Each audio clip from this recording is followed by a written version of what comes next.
নমস্কার বন্ধুরা, সুমন হিসেলে আপনাদেরকে স্বাগত। আজকে আমি আপনাদের সামনে নিয়ে চলে এসেছি ঈদ স্পেশাল মটন কারির রেসিপি। ঈদের দিন আপনারা কিন্তু এইভাবে মটন কারি তৈরি করতে পারেন, আর এটার সাথে আপনারা পোলাও, ফ্রাইড রাইস, বিরিয়ানি, সাদা ভাত, রুটি, লুচি, পরোটা, নান সব কিছুই কিন্তু সার্ভ করতে পারেন। আর রেসিপিটা তৈরি করা খুবই সহজ। আশা করি আমার এই ঈদ স্পেশাল মটন কারির রেসিপিটা আপনাদের ভালো লাগবে। ভালো লেগে থাকলে চ্যানেলটি সাবস্ক্রাইব করার অনুরোধ রইল, আর পাশে থাকা বেল নোটিফিকেশনটা অবশ্যই অন করে রাখবেন, তাহলে যখনই কোনো নতুন রেসিপি দেবো তার নোটিফিকেশন আপনাদের কাছে পৌঁছে যাবে। তো চলুন দেখি আমি কিভাবে ঈদ স্পেশাল মটন কারি তৈরি করেছি। ঈদ স্পেশাল মটন কারি তৈরি করতে আমাদের লাগবে মাটন। এখানে প্রায় 600 গ্রাম মটন আছে। মটনকে খুব ভালো করে ধুয়ে জল ঝরিয়ে রেখে দিয়েছি। এবার কিছু উপকরণ দিয়ে আমি মটনকে ম্যারিনেশন করে নেব।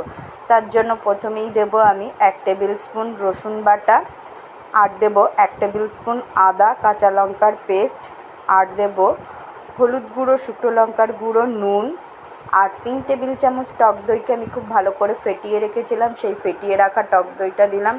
দিয়ে মটনটাকে খুব ভালোভাবে এই সমস্ত মশলার সাথে মেখে নেব। খুব ভালো করে মেখে নিয়ে মটনটাকে আমি 1 ঘন্টার জন্য ম্যারিনেশন হতে রেখে দেব। যতক্ষণ ম্যারিনেশন করা যাবে মটনের টেস্টটা কিন্তু তত বেশি ভালো হবে। এবার আমি গ্যাসে কড়াই বসিয়ে পরিমাণ মতো সর্ষের তেল দিয়েছি। তেল গরম হয়ে যাওয়ার পরে আমি মটনে আলু দেব, তাই আলুগুলোর খোসা ছাড়িয়ে 2 টুকরো করে কেটে ভালো করে ধুয়ে জল ঝরিয়ে রেখে দিয়েছি।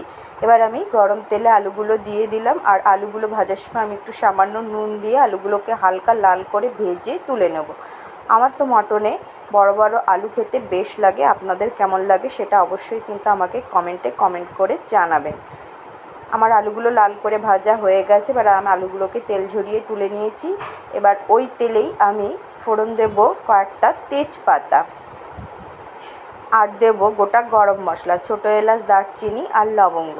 ফোড়ন থেকে যখন একটা মিষ্টি গন্ধ বেরিয়ে আসবে তখন আমি 2টো বড় সাইজের পেঁয়াজকে কুচি করে রেখেছিলাম, সেই পেঁয়াজ কুচিটা দিয়ে দেব। পেঁয়াজ কুচিটা দিয়ে গ্যাসের আঁচটাকে লো টু মিডিয়ামে রেখে পেঁয়াজটাকে হালকা গোল্ডেন ব্রাউন করে আমি ভেজে নেব। দেখুন পেঁয়াজে হালকা গোল্ডেন ব্রাউন কালার চলে এসেছে। এবার আমি দিলাম 1 টেবিল স্পুন রসুন বাটা, আর দেবো 1 টেবিল স্পুন আদা কাঁচা লঙ্কার পেস্ট। আদা কাঁচা লঙ্কার পেস্টটা দিয়েও আমি পেঁয়াজের সাথে খুব ভালোভাবে একটু কষিয়ে নেব। আদা কাঁচা লঙ্কার কাঁচা গন্ধ যাওয়া পর্যন্ত একটু ভালো করে ভেজে নেব। এবার আমি একটা বড় সাইজের টমেটোকে কুচি করে রেখেছিলাম, সেই টমেটো কুচিটা দিয়ে দিলাম। আর টমেটোটা যাতে তাড়াতাড়ি গলে যায় তার জন্য আমি পরিমাণ মতো নুনও দিয়ে দিচ্ছি।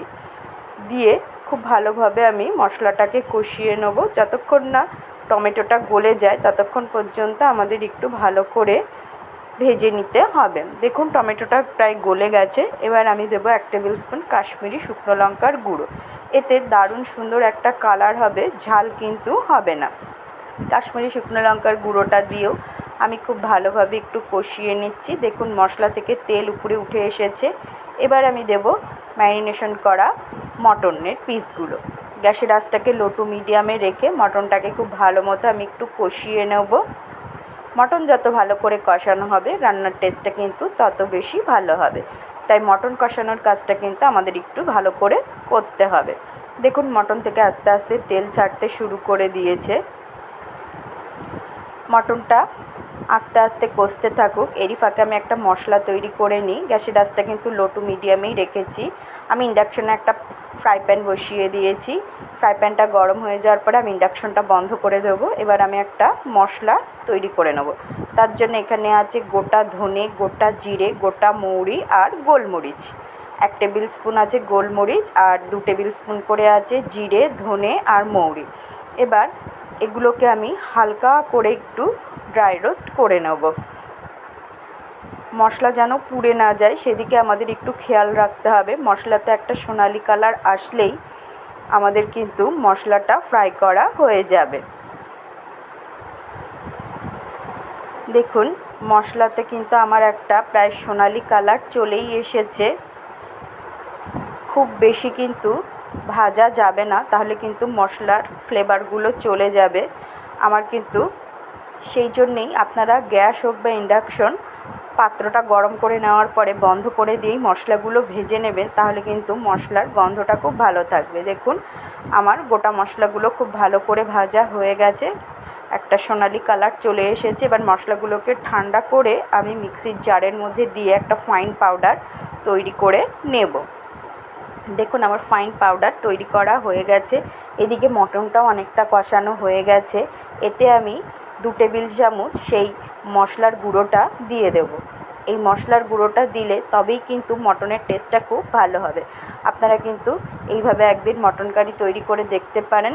আশা করি আপনাদের মটন কারির রেসিপিটা ভালোই লাগবে। মশলার গুঁড়োটা দিয়ে আমি খুব ভালোভাবে মটনটাকে কষিয়ে নেব।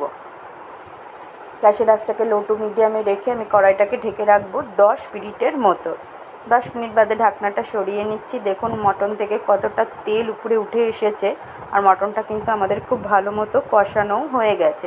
এবার মটনের পিসগুলোকে আর ভেজে রাখা আলুর টুকরোগুলোকে আমি প্রেসার কুকারের মধ্যে দিয়ে দেবো। আপনারা ইচ্ছা করলে পুরো রান্নাটা কিন্তু কড়াইতেও করতে পারেন। গরম জল দিয়ে চাপা দিয়ে ঢাকা দিয়ে আবার নাড়াচাড়া করে কিন্তু প্রেসার কুকারে করলে রেসিপিটা তাড়াতাড়ি হয়ে যাবে, তাই আমি প্রেসার কুকারেই করব। প্রেসার কুকারের মধ্যে আমি দিয়ে দিয়েছি মটন আর আলু। এবার আমি পরিমাণ মতো উষ্ণ গরম জল দিয়ে দেবো, আর দেব কয়েকটা চেরা কাঁচা লঙ্কা। এতে দারুণ সুন্দর একটা ফ্লেভার হবে। দিয়ে প্রেসার কুকারের ঢাকনাটা বন্ধ করে আমি প্রেসার কুকারটাকে গ্যাসে বসিয়ে দেবো, আর গ্যাসের আঁচটাকে লো টু মিডিয়ামে রেখে 4টে সিটি দিয়ে নেব। তারপরে প্রেসার কুকারটা ঠান্ডা হয়ে যাওয়ার পরে আমি মটন কারি সার্ভ করে দেবো। দেখুন আমি Eid special mutton curry serve করে দিয়েছি। আশা করি রেসিপিটা ভালো লেগেছে। ভালো লেগে থাকলে রেসিপিটি শেয়ার করার